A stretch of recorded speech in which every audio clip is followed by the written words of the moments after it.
What's up, everybody? How's it going? As you may know, I am working on a new song. I posted a video a couple days ago about this exotic scale going on in this little lick here. So today I'm going to dive into a specific section on this lick and maybe even teach you a thing or two about intervals. Welcome to GuitarAmado.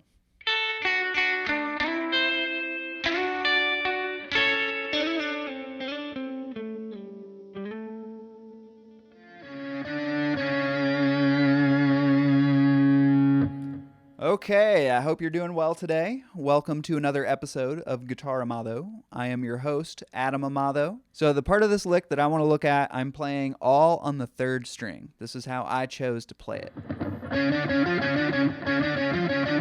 All right, so let's break down these intervals real quick. And first, we'll just look at them in a linear sequence. All right, so we have these three notes. Those intervals are a half step, followed by a minor third.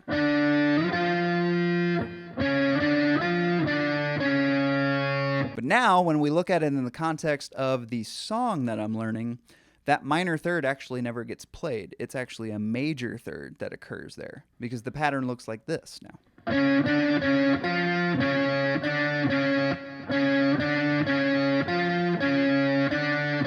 So you see, every time we jump to this highest note, we're actually coming from this lowest note, which is a major third below. So my theory on this is that it's kind of, the reason it gets such an exotic sound there is because it's kind of messing with your mind a little bit, because your brain is trying to choose between a major and a minor tonality, that major and minor third. So it's just that battle of tonality, you know, that illusion. Like, is it major? Is it minor? I don't know.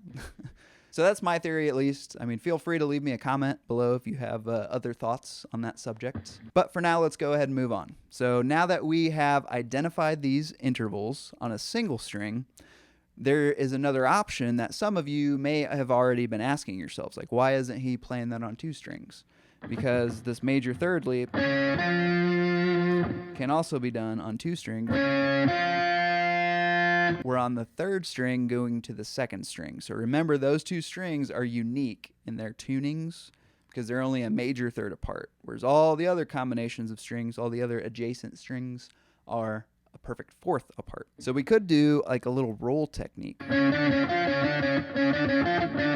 Why did I choose the other way? Why did I choose the single string? It's just my personal preference. So if you've seen any of my other videos, you know that I value thinking for yourself above all. So at the end of the day, you just go with your gut instinct. What feels better for you? Is because I just don't trust my pick to do that on two strings efficiently and consistently.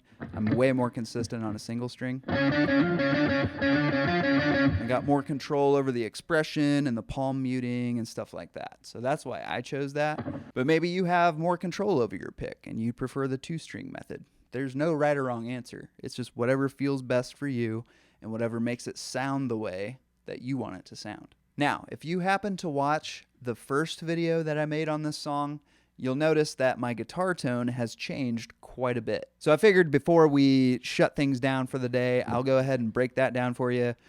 Basically, I use a Boss GT8. It's old school. I've had it since 2006. I love the thing. I understand the guts of it. You know, I'm afraid to buy a new one because then I'd have to learn how to program something all over again. So believe it or not, I've had this thing since then, 2006, and I did not know that it had a harmonist effect on it. So I have the capability of programming two separate voices plus my original guitar tone.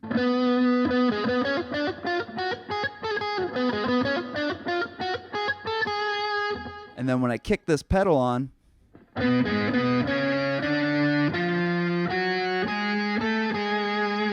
so there's actually two extra voices there. There's an octave higher and an octave lower of that original guitar tone. So I just think that adds to the overall exotic sound of the scale and kind of holds true to the original tone that my buddy Dwayne, who wrote this, wanted to capture. All right, y'all, thanks for watching. Like, subscribe, do all that good stuff, and I will see you in the next video. Until then, happy practicing, my friends.